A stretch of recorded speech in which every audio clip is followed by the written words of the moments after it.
Welcome to this special edition of the YAHOWAH blog. I am your host, Craig Winn. This is your co-host. This is Wookie Winn. He is the chief in charge of security around these places. As I have shared in my series on the truth about Islam and Muhammad, Wookie, by being in charge of security, is here to warn all would-be Muslims that they ought not come for any attempt to take our lives. Wookie will intervene. Wookie may be 1,000th in line to intervene, and there may be 1,000 Malak that will act first, but nonetheless, Wookie will be there. You've been warned. Actually, this is a serious program. We're in our second series, our second in a series of the presentation of Yahweh's Choter. And this is the implement that Yahweh explained through the prophet Yeshayah in the 11th chapter of Isaiah, that he was going to deploy to get his people's attention and to explain to them the path home. The Choter is actually an exceptionally important aspect of Yahweh's overall plan. So important that he is imbuing the Choter, as we learned, with the 7 spirits of Yahweh. And these spirits enable the Choter to be uniquely discerning, wise beyond words. He is a man who will make the connections to understand what the world has missed for, well, some 20 to 30 centuries. And he has been given the ability to see the entire picture, God's plan from beginning to end, and then share it with you, and to do so boldly, bluntly, courageously, empowered and strengthened by the very Spirit of Almighty God. And this is particularly important, Yisrael and Yahudim, Israel and Jews, because we're entering a very dangerous time. You already know that Muslims are out to annihilate you and to remove Israel from the face of the earth. You know that it is open hunting season on Jews worldwide. You know, there is more anti-Semitism and rage against God's people in the world today than at any time in all of human history. And you know that the world is on the precipice of erupting into world war, and that things are going to get much worse. What you probably don't know is that you're only 14 months from beginning of the most troubling time in the history of God's people. It's called the Towrah of Jacob, the time of Jacob's troubles. And this period is going to be so horrific, the prophet Yoel says that there is nothing in all of human history to compare to it. And yet, against this onslaught of people worldwide coming after the Jewish people, trying to eliminate the state of Israel, there is a voice being enabled by Yahweh to awaken his people, to reintroduce them to the very name of God that they have erased, to help them come back home, to recognize the actual Messiah and the Son of God, the man who fulfilled Pesach, Matzah, and Bakurim, to open the doorway to life, to perfect you so that you could be part of God's family once again. So here I am, sharing Yahweh's name, reacquainting you with the Dode, your Messiah, returning King, and telling you the story that God wants you to hear, the entire story, from beginning to end. Of the Choter, after having told us that he will be the only person in human history to be equipped with the 7 spirits of Yahowah, we read that he will exercise good judgment by seeking to be accurate, to be honest, to be forthright. He's going to be tzedek, be fair and correct in accord with the truth with regard to opening the doorway for the discerning. He will provide proof using sound arguments with everything right out in the open, doing so fairly on behalf of the sincere who are responsive and seeking straightforward answers on the earth. In addition, he will strike verbally, attacking and disabling, confronting, crippling, and incapacitating, sarcastically mocking and chastising, even judging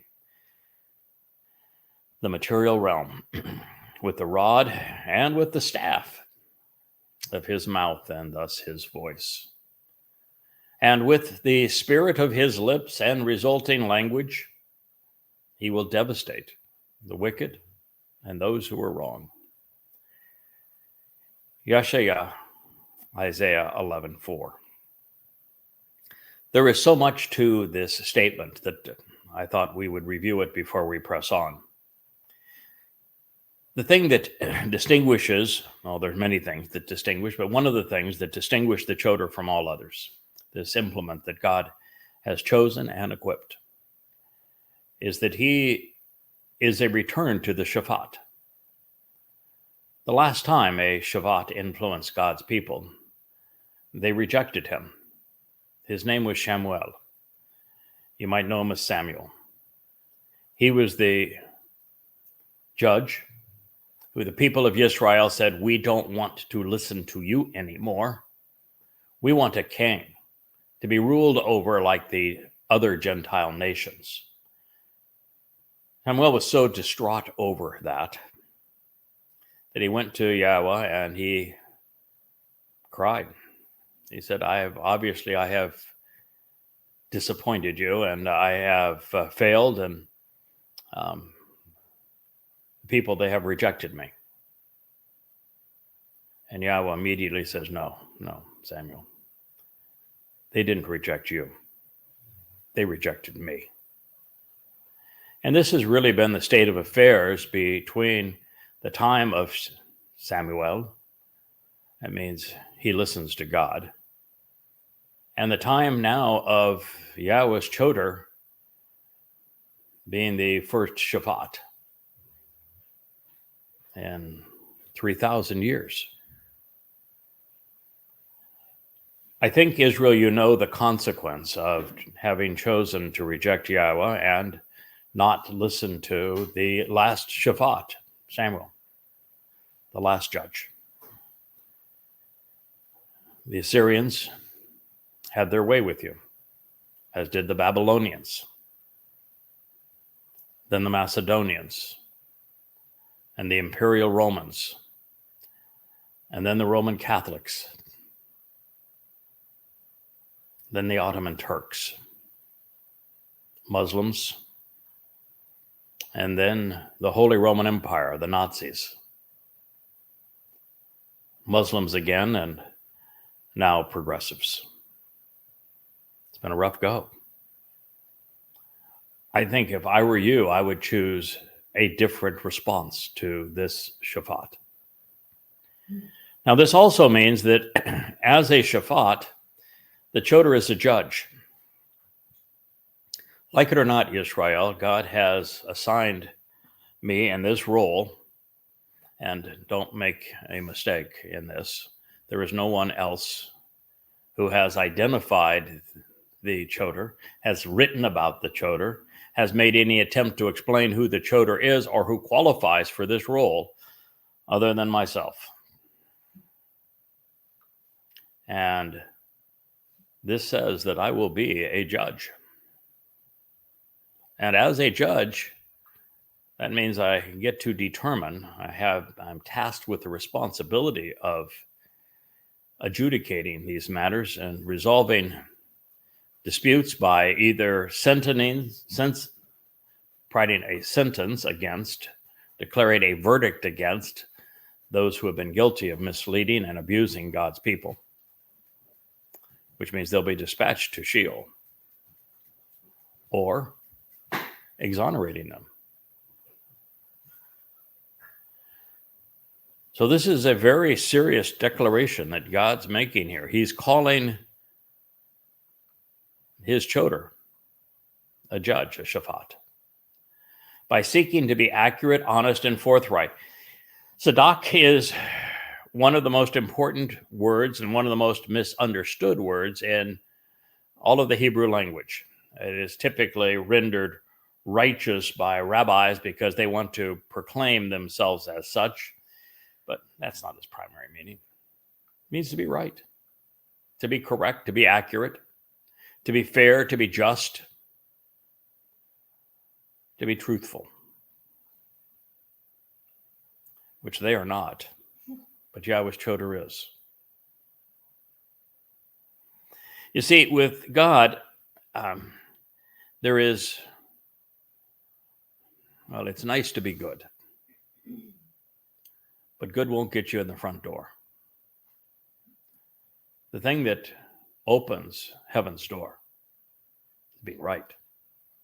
And you cannot be right about God until you know his name, until you recognize what his son has done for you, until you understand the key elements that comprise God's story from beginning to end.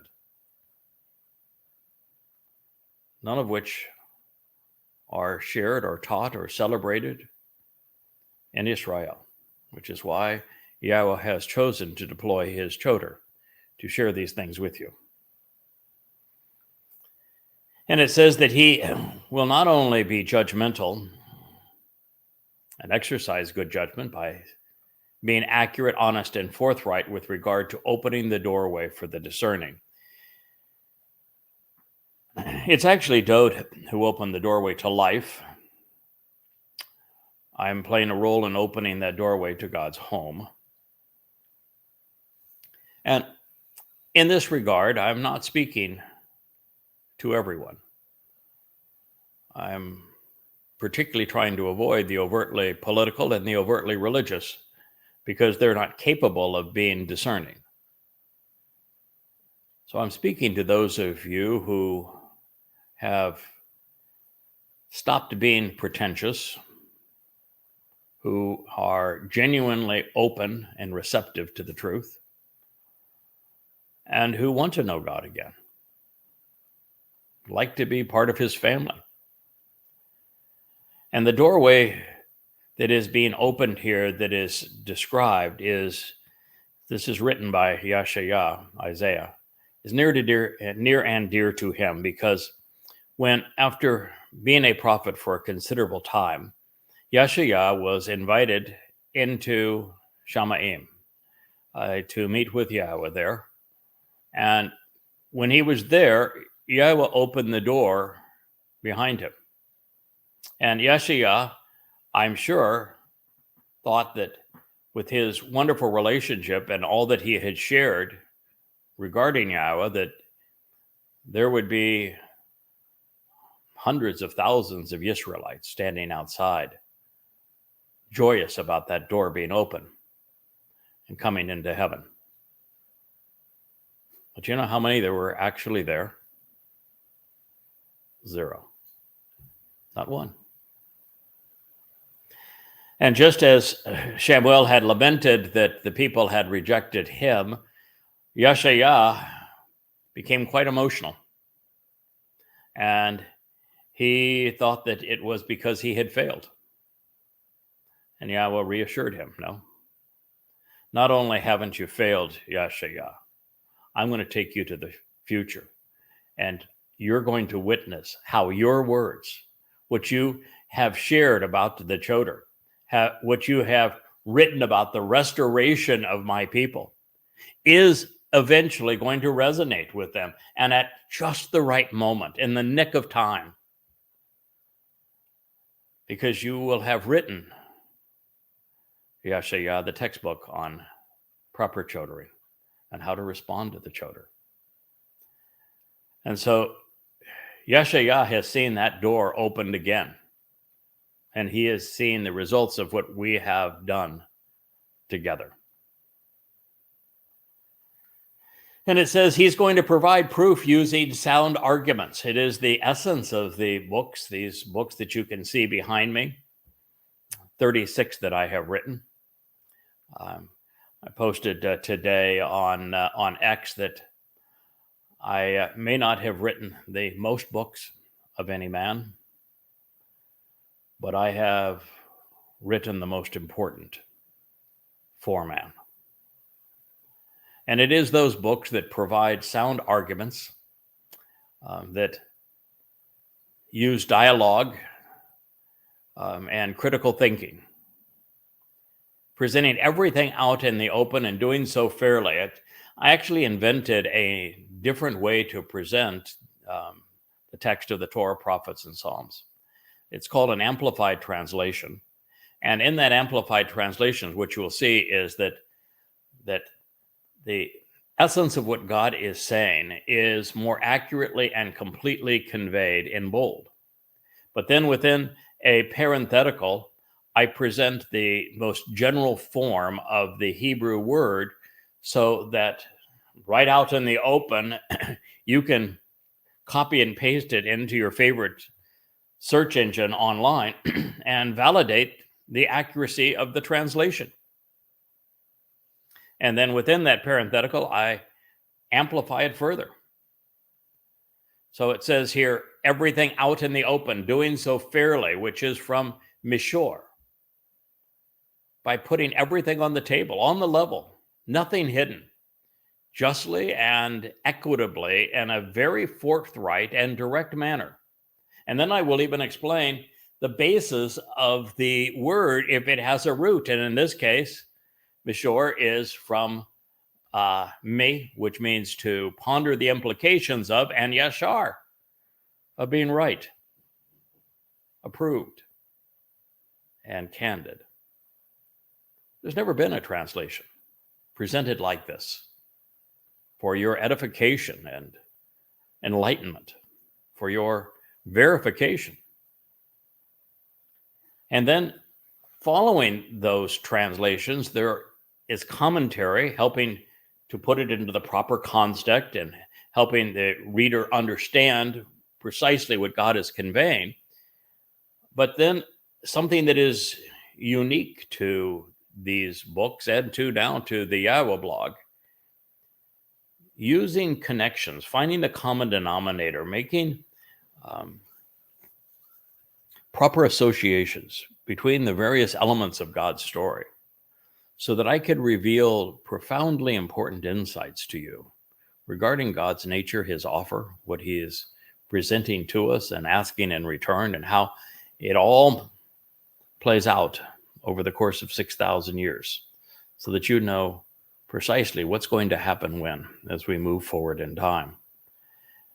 And in doing so, there are tens of thousands of unique insights, previously unheralded, never prior, with no prior consideration.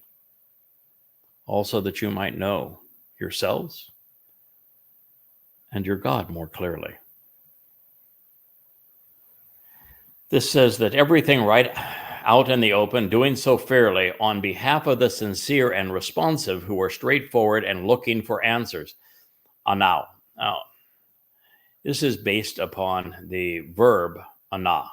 Anah is in the top 10 to 15 most important actionable words in the Hebrew lexicon. And it speaks of being responsive, of being willing to reply to God, of being open to answers and then answering based upon what you've learned. And so this message that is right out in the open, fair and just, on the table and on the level, again, it's not for everyone. God is not trying to save everyone. In fact, he much preferred to exclude most everyone. He's looking for a few right-minded men and women to spend eternity with. And 100% of those individuals will respond to Yahowah in a sincere way. They're going to be open to him, and they're going to be among those who were straightforward in their quest for answers and honest in their reply throughout the earth. There is more to this job, as there was with every prophet, beginning with Moshe. Moshe spent more time dealing with religious and political rebellion amongst the recalcitrant and wayward children of Yisrael than he did even sharing who Yahowah is and what he's offering. Yeshayah was the same. The first 10 chapters of Yeshayah all deal with God's disdain for his people's propensity to be religious and political. So this is a job that every prophet has. You look at Hosea. He was asked to marry a temple prostitute so he could empathize with Yahowah and understand how miserable it is to be around someone who cheats on you all the time with false gods. So my job is twofold. It is to share the truth about God, which I do so with every fiber of my body, an ounce of my strength, revealing to you Yahowah's name, the purpose of the Bereth covenant, the means to enable its benefits through the Moed Mikre, the invitations to be called out and to meet with God, sharing Yahowah's overall timing, introducing you to the marvelous things that your Messiah and King, Dod, has done for you.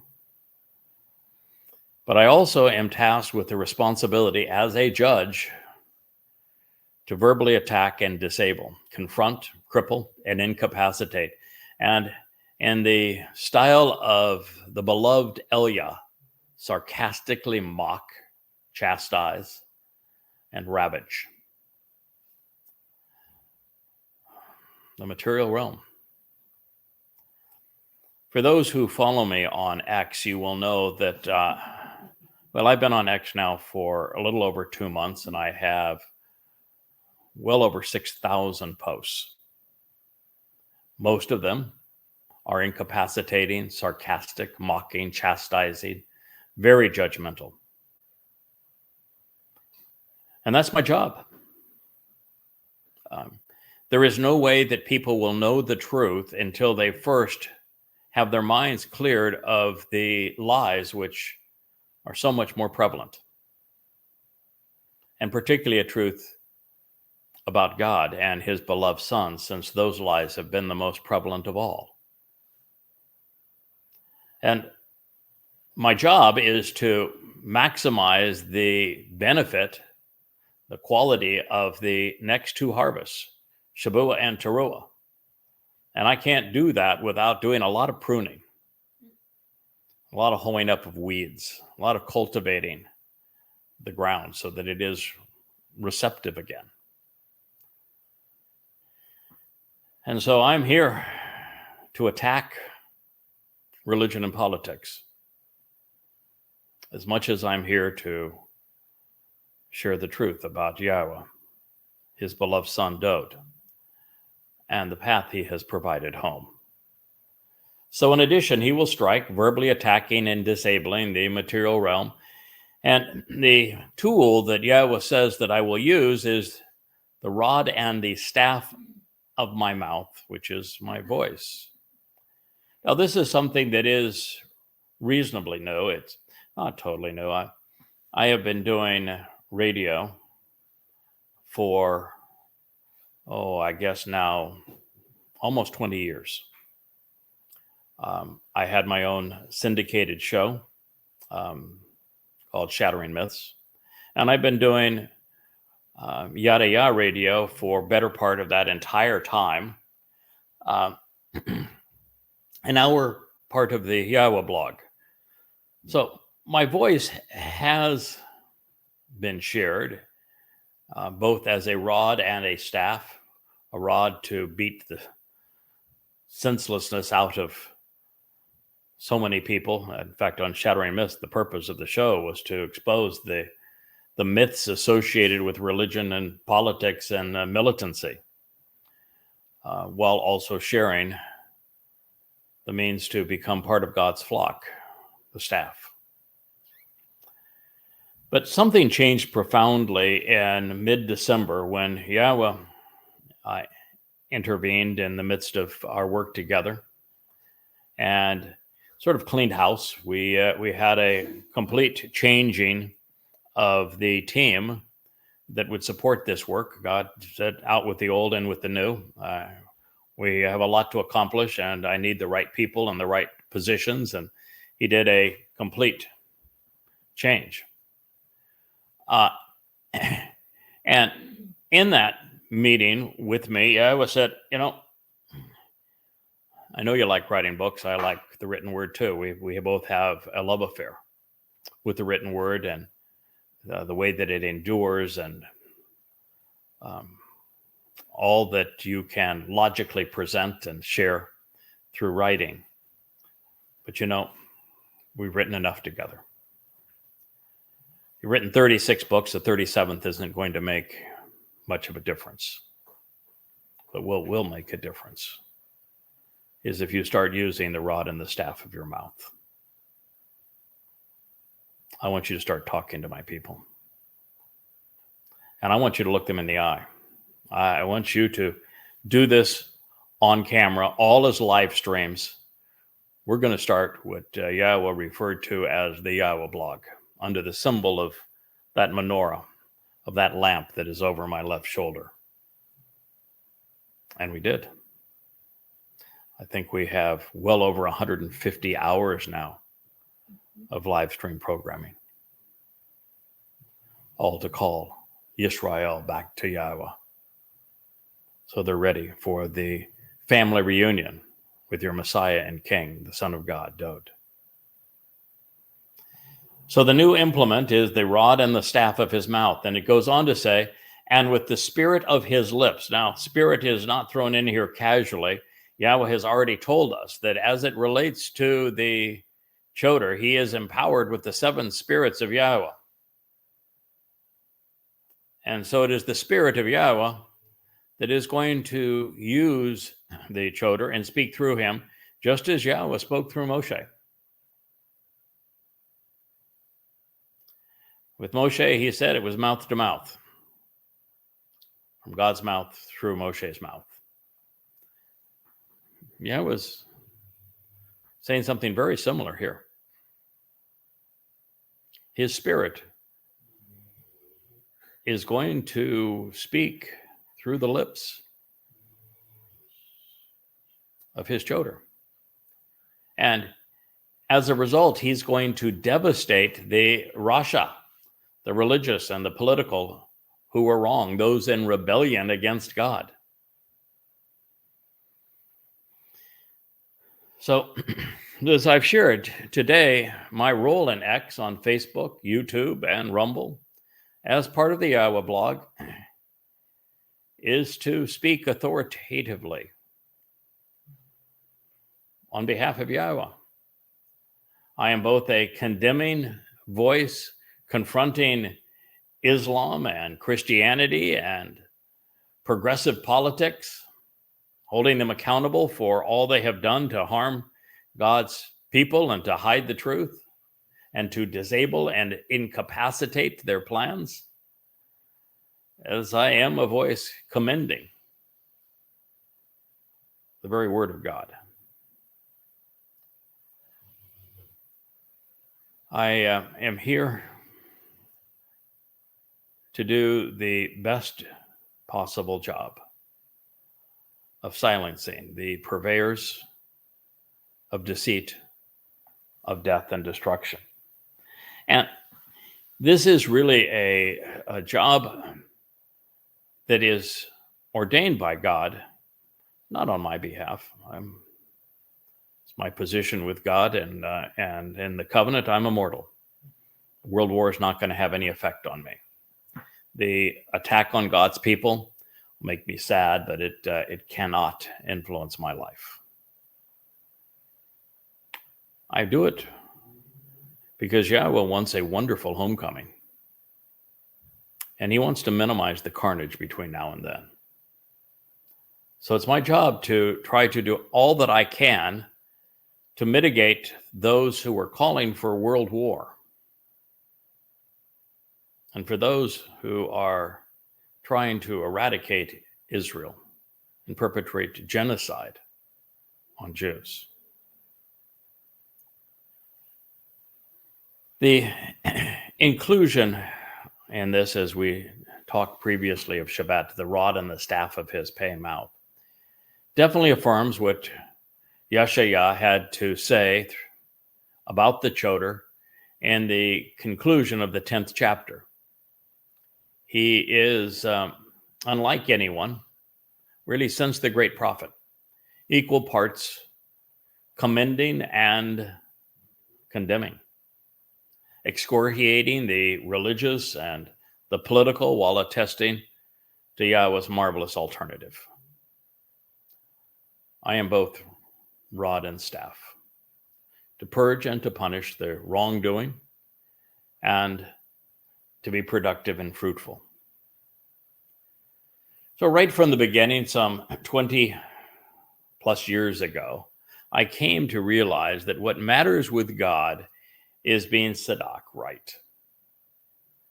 This search for truth would take place in the mind, not in the heart.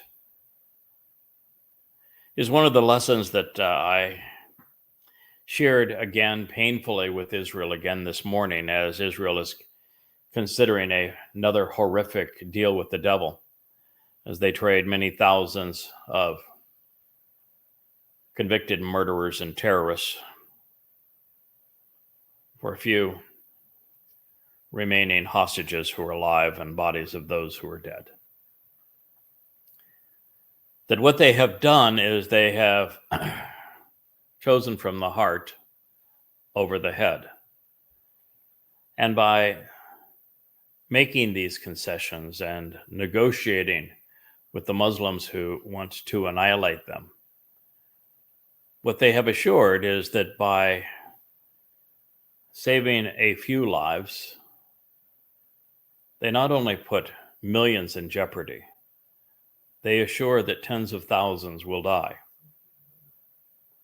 It is not a trade that one can make. And I know it is incredibly sad after 1,200 precious Israeli lives were snuffed out, many raped, many tortured, and savagely murdered, some burned alive, some mutilated before they would die. That it's hard to live with oneself knowing there were another 250 captives under Islamic control by tormenting Muslim malcontents in Gaza, and not want to trade to release them. But the head should have known that by doing so, thousands will die for every one that you spared. It reminds me a little bit about what happened in World War II in the Pacific. The Japanese bombed Pearl Harbor, a military target, and which one was completely asleep. And they killed, I think it was 2,300 Americans on that day. And they would then avenge their death by sacrificing over 300,000.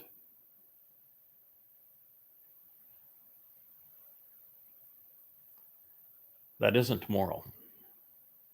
It isn't right. It isn't appropriate. Under any circumstance, no matter how hateful and vengeful you may be, that's a Very, very poor decision. And you can't be guided. And when you're fighting for your very existence, you can't allow yourselves to be manipulated this way. And so it's important for you to understand why Yahweh chose someone to speak to you whose head overrides his heart. Doesn't mean we don't feel, it doesn't mean that we don't have compassion, but it means that we are going to be moral.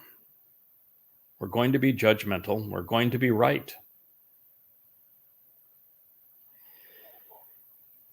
God says, being right, correct, and honest will be the belt around his waist. Sadak, being accurate, upright, fair, just, vindicating, acquitting, will be the belt around his waist. And the trustworthy and reliable nature of his witness, amunah, of his restoring testimony, the integrity and dependability of this individual by keeping it real and genuine, truthful and valid. Amunah is from Aman, to support and to confirm that which is trustworthy and reliable, upholding that which is verifiable. It will serve to gird him, Izor. It's the belt and the sash around his manhood, his virility. It's from Chalatz, to be rescued and delivered, withdrawn and invigorated. Yashayah, salvation, is from Yahweh. Isaiah 11:5. I can't claim that I've always been right because knowing requires learning, and learning is a process, and that process requires time, focus, and thought. But this I can attest. Whenever I have been wrong, it was not by intent.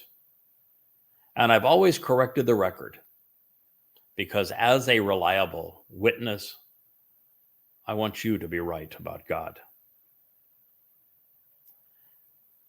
I doubt there's ever been anyone who has been as diligent as I have been over these past 24 years, going back and correcting the books, augmenting them with what I have learned, and making certain that they are as correct and accurate, forthright as is possible. And that's a big job, because this job is about learning and then sharing. And as you learn every day, you grow in understanding. And the more you understand, the more your thinking is refined, the more accurately you see the entire picture. One of the great examples is that we are prone to come up with some explanation for what happened in 33 CE with the fulfillment of Pesach, Matzah, and Bakorim. And one of the first things we must do is to realize that the presentation that's found in the Christian New Testament is completely inaccurate. And then once we recognize just how spurious and how wrong that text is, and I don't say that casually, I have written 5 800-page volumes to share that with you under the name Twistianity. Then you still know that God fulfilled Pesach, Matzah, and Bakorim, and it had to be through someone. And your first instinct is, okay, let's use the name of Yosha ben Nun, because it means salvation is from Yah. Yahweh saves. But if God intended that to be the mechanism through whom he was going to save, why didn't he say so? Why isn't there a single prophecy that suggests that's the case? Why is the second to the last prophet And Zechariah condemned the only other person named Yosha and says he's such a filthy priest that he is rendered incompetent. And why does God say that everything is going to be fulfilled through Dode if he didn't intend for Dode to be the man through whom he was going to achieve the fulfillment of Pesach, Matzah, and Bakodim? And so as you read more and you read that the only eyewitness accounts of what happened on those 3 days in 33 CE were written by Dode in first person in his Mizmor, well, then you know that he's the one who did it, which means there was no person by the name of Jesus or any other phony name you want to apply to him. Didn't exist. Well, that realization, along with the realization that you've learned that Dode was the one who did these things, is so transformational that anything you have said regarding what you may have previously written needs to reflect that great discovery, including why or how Dode came to this realization that he should volunteer, why he chose to do this, and why God accepted this solution. And then proclaim it as loudly and as clearly and as boldly as words allow to encourage God's people, Yisrael and Yehudim, to reject the lies and accept the truth about their own. Now, as we progress, this next section is one that I turn to, and I have completely redone my translations of this whole section because I wanted to be as accurate as possible and have them reflect all I've learned along the way. And so I went back in and said, okay, I'm going to invest the time to get this next section right because there has to be a message in the words that follow as they speak of a variety of different animals that is symbolic of the work of the Choter and those that either he is impugning with the rod or that he is revealing through the staff. And I want to share with you that result. So I think now, in fact, I know now that the animals in the list which follows in Yeshaya, Isaiah 11 are symbolically important. They convey concepts which help us understand the players and their affinities as we enter the last days. For example, the Zeeb wolf is representative of Christianity and the trouble it has caused to Jews while leading the world away from the realization that Dode is the Kabesh, the lamb who fulfilled Passover. As we move forward, the Nemer is the most challenging of these terms. It is a black panther and a camouflage leopard. It, however, is most closely aligned linguistically with the Nimrod. And Nimrod was the representation of what became Osiris and Dionysus, and Bacchus, Tammuz in the Babylonian religion, and later the myth of the Jesus Christ character. He is the one who was killed and resurrected at this time of year. He and his wife claimed to be the mother of God and the queen of heaven when she claimed that the sun impregnated her during the vernal equinox on an Easter Sunday, and commemorating Ishtar, such that 9 months later on the winter solstice, December 25th, she could give birth to the son of the sun.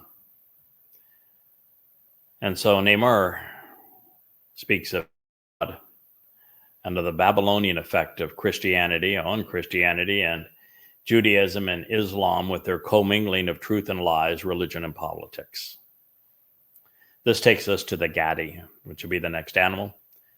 This goat represents Elia, the prophet famous for his sparkling oratory against religion and politics, and especially his opposition to the Lord of Babylon and the Mother of God myths also emerging from Babel.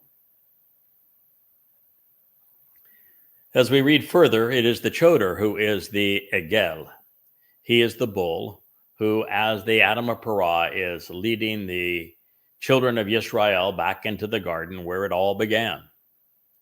He and the Kafir, the lion, denoting Dode, are therefore the two men who were raised and prepared to be sacrificed to resolve Israel's rebellious and recalcitrant behavior. As we progress, the Ne'ar Katon, which is properly translated as the younger servant, who is readily determined and known as a slightly less acclaimed man. Well, he's the Choter again. This time in his role of the lesser luminary or moon, reflecting the greater luminary's light, with Dode representing the sun. While the Bashar bodies of both men are sacrificed to fulfill Pesach and Teruah, the lesser known and younger of these two serves as the king's Bashar, herald. While I may be the same age as Dode when he passed away in his first life this year, still, I am a scant 3,000 years younger than my king, so this would serve as the younger of the two. So now that you know the players with this introduction, let me read to you the text. Then the Zeeb, the wolf, the predatory mammal representing the most infamous Benjamite, Paul, the wolf in sheep's clothing, responsible for Christianity, will be an alien, stirring up trouble and strife for a while with his quarrelsome and insidious plans, a gur. He will sojourn as a stranger, congregating with the flock while leading them astray, conspiring and scheming a harmful and treacherous, deceitful response by being rebellious, picking a fight by instigating an attack. Called perfect, doing so for a finite period of time. All against the Kabes lamb, an opposition to the dominant ram, which is used in the Torah in conjunction with the Passover lamb. And thus, his quarrel will be with Dode, David. And so it was.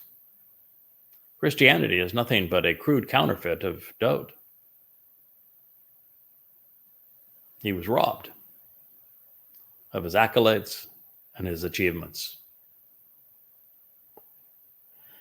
And the Neymar, the black panther and camouflage leopard, symbolic of Nimrod and Babylon, will stretch out against the Gadi goat, representing Elia.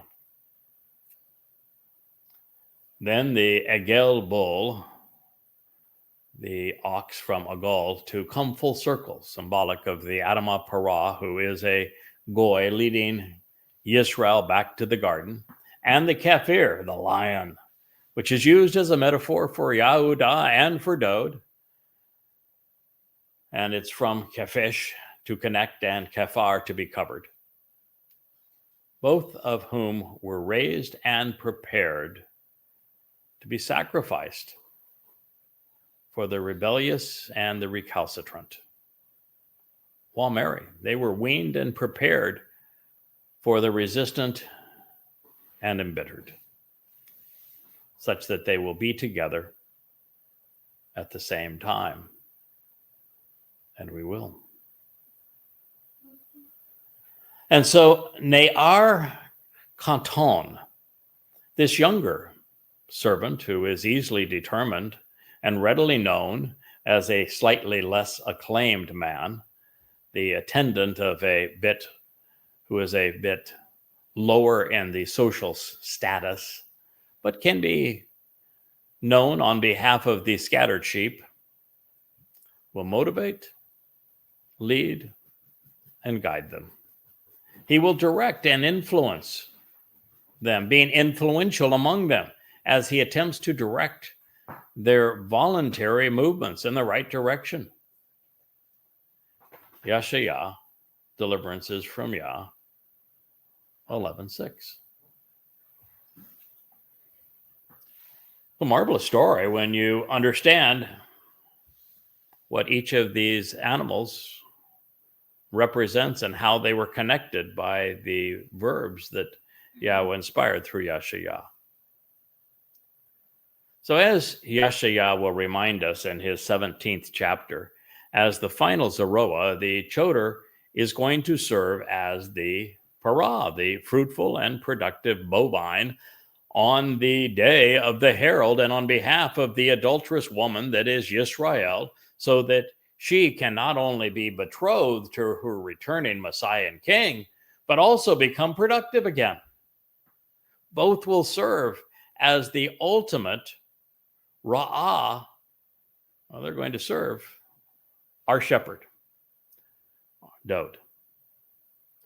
So with the harvest secure, the Aryeh, the lion of Yehudah, the beloved of Yah, along with the Bakar, which is the insightful and considerate bull of Yom Teruah, symbolically consumed the chaff, being blown away by the Ruach spirit of Yahweh at this time. The chaff represents those who will not be entering the millennial kingdom. So Yashayah, inspired by Yahweh, proclaims the Parah, this fruitful and productive bull,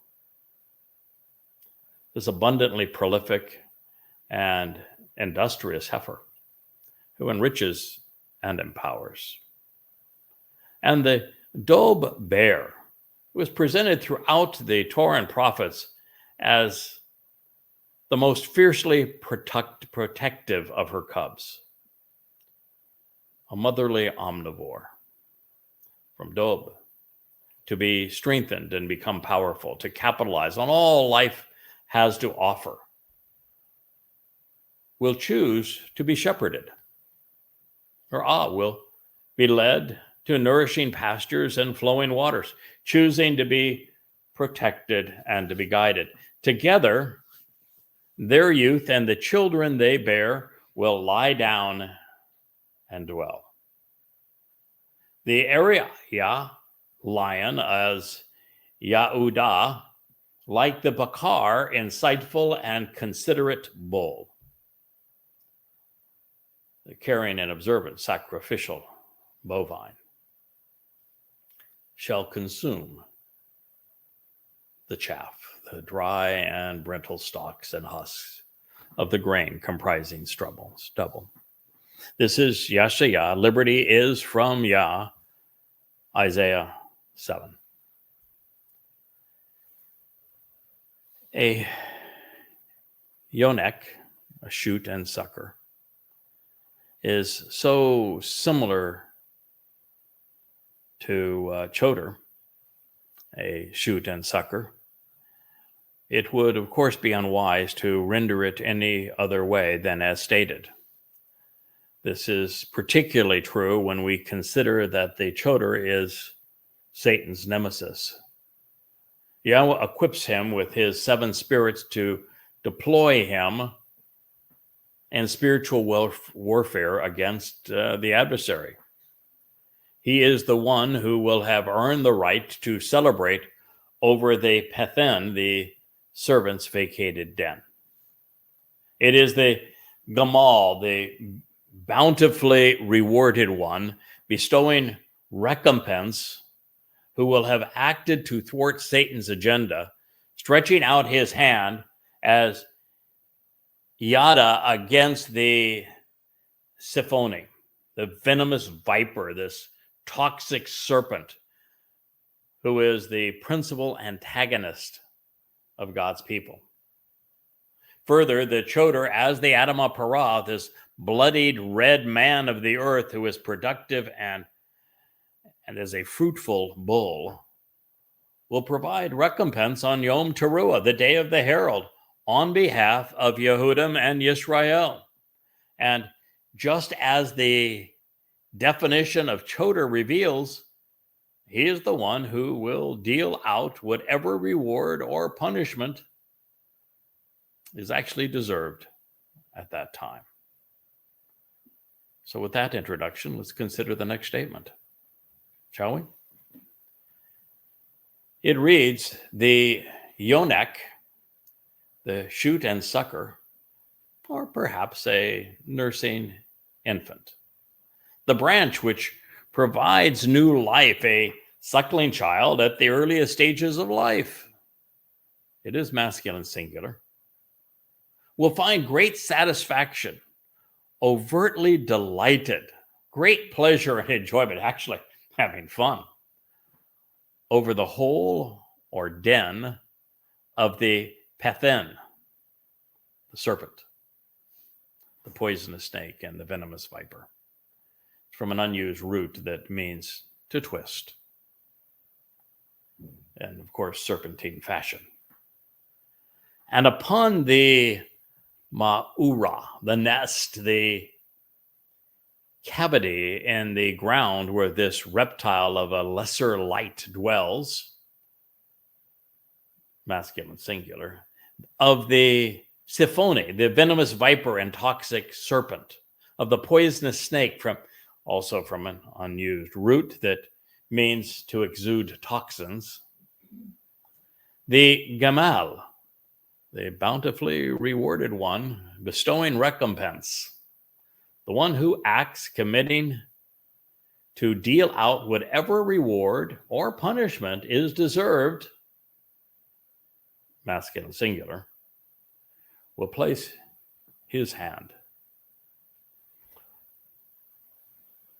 over that den, will stretch out and put his hand and cast out and cast down, which is from Yada, to cast away, and Yada, the one who knows. So you question why Yahweh, through Yashayah, would reveal this regarding the Choter, that he is going to actually mock Satan, that he's going to be stretched out and extended as a tool to silence this deadly viper, the one that slithered out of the garden, the one who has become the god of religion, the one who is menacing Israel today through Muslims known as Allah. Should you wonder why Yahweh would reveal that his Choter would have this responsibility and would act this way, to be the one who, rather than cowering from Satan or denying Satan, would take him on head on. Mano a demono. Okay, that's not what's written there, but my paraphrase. Well, the answer is actually quite profound. Prior to God inspiring and equipping the Choter in this way, there wasn't a single Yehud, not one on the planet, who respected Yahweh's name, who recognized his son's achievements, who acknowledged the conditions of the covenant, who capitalized upon the purpose of the invitations to the restoring meanings, or knew where they were in the timeline and when the final events would play out. Every Jew, without exception, was estranged from God. And since this had been the case for 3,000 years, there was no possibility that it was going to magically change in the last 30 years. Yahweh needed a solution to get his people's attention. And as a result, he chose the Choter, equipped him to be a rod and a staff, a tool to bludgeon this venomous snake and his fellow demons, and as a sucker to promote new growth in the fallen stump that was Yisrael. Without what the seven spirits of Yahweh have achieved through him, well, quite frankly, there would have been no upcoming Shavuot harvest, no Towrah gleaning, no Kippurim homecoming, no Sukkah return to the garden. The promises God had made would go unfulfilled, and there would be no reason to return to the earth because there would be no covenant family or even a remnant of Yisrael. Satan, under those circumstances, would have prevailed. It is what he claims for himself in the book that he authored, Ezekiel. And should that sound melodramatic to you, I would encourage you to offer a different solution to the one that Yahweh proposed. I would even invite you to replicate what we have achieved together in exposing Satan's role in Judaism, Christianity, and Islam in the 13 volumes that I have written against those religions, or the 20 some odd that I have written to affirm Yahweh's role in the Torah, in the Bereth, in the Mikra, and with Yisrael. You think you have a better answer? Have at it. This is God's. While Jerusalem has been a den of iniquity since the conclusion of Dod's first of 3 lives, our Heavenly Father, frankly, he cannot allow Satan to continue to corrupt his home. Earth will become serpent-free during the 1,000 years of Sukkah. The absence of religion and politics, however, is only half of the equation.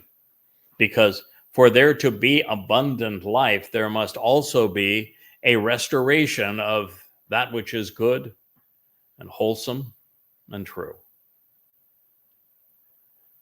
And if we know this, so does God.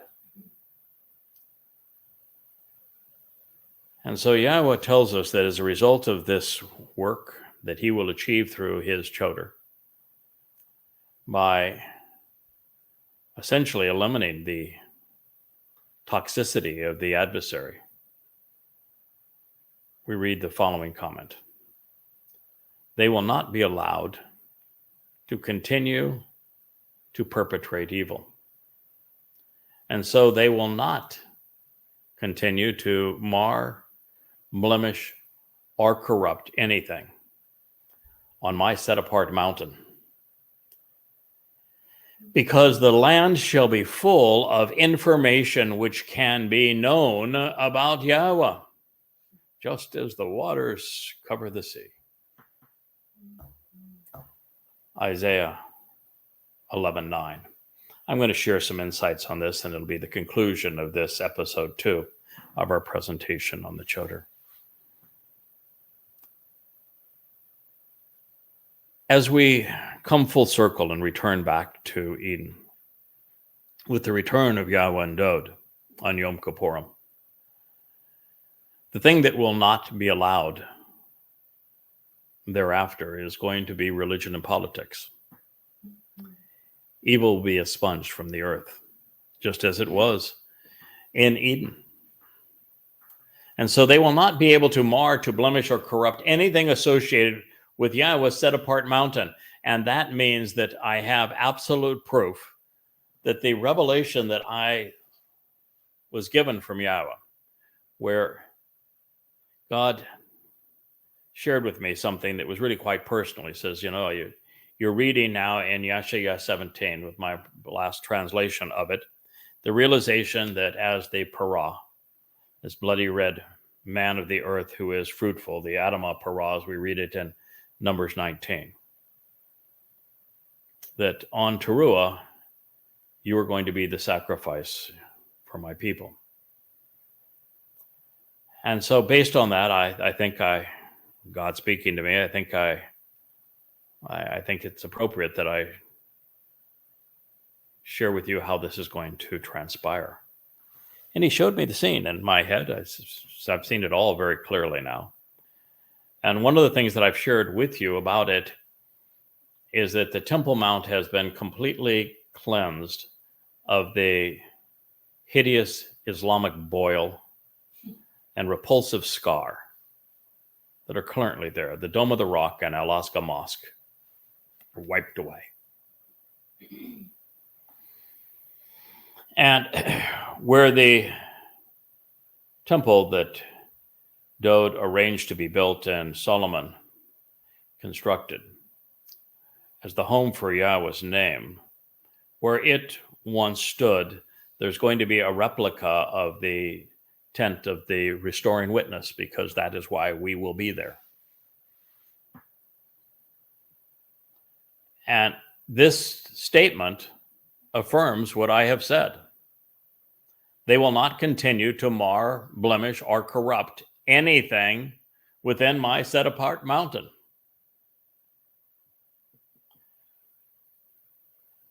One of the other insights that I had from Yahweh, which he has confirmed as well, is it says that the land will be full of information which can be known about Yahweh, just as the waters cover the sea. Is that Yahweh is actually going to, after my body is sacrificed for the preparation of God's people, in fact, for the very thing that we're going to learn about in an upcoming program about the preparation of Yisrael as the adulterous woman who is prepared to be betrothed to her king as he returns. That my sacrifice, once my body is put on its funeral pyre, and has Elia orchestrating the scene as he did 40 Yobel, and I guess it would be 80 Yobel. No, 40 Yobel, 888 years earlier, 2,888 years earlier. That during that process, Yahweh is not only going to ignite this great fire with the flames leaping up to the heavens, he's also going to release a torrent of cleansing waters. They're not only going to wash away those who have come to harm God's people, but they're also going to cover the land of Yisrael, just as the waters cover the sea. And so emerging from the Temple Mount will be copious amounts of cleansing waters underneath the funeral pyre of the Adamah Parah. And that is precisely what God is addressing here. And quite frankly, I want you to experience it. As I've shared over the last year, I have made it emphatically clear that the Islamic boils, these scars on the Temple Mount, known as the Dome of the Rock and Al-Aqsa Mosque, will be destroyed when the Choter, serving as the Adam of Parah, offers his Bashar body as a witness to be bludgeoned by Satan on the day of the herald during Towrah, the morning of September 24th, 2033. The last remnant of Hasatan will, and his corporeal manifestation will be gone, will be removed. And this blow against me will seal Hasatan's fate, because it will restore the mortal remnant of Yisrael while dispatching the immortal spirit of the adversary to Sheol. And from this moment forward, the earth will be a place where Yahweh is known and he is loved. And this is the mission of the Choter. One God will pursue through him to prevail. So I thank you for listening to this episode of the Yahowah blog, brought to you by Wookie and Yada, and produced by the lovely Leah, as we thank you for inviting us into your homes and into your lives. Thank you again for listening.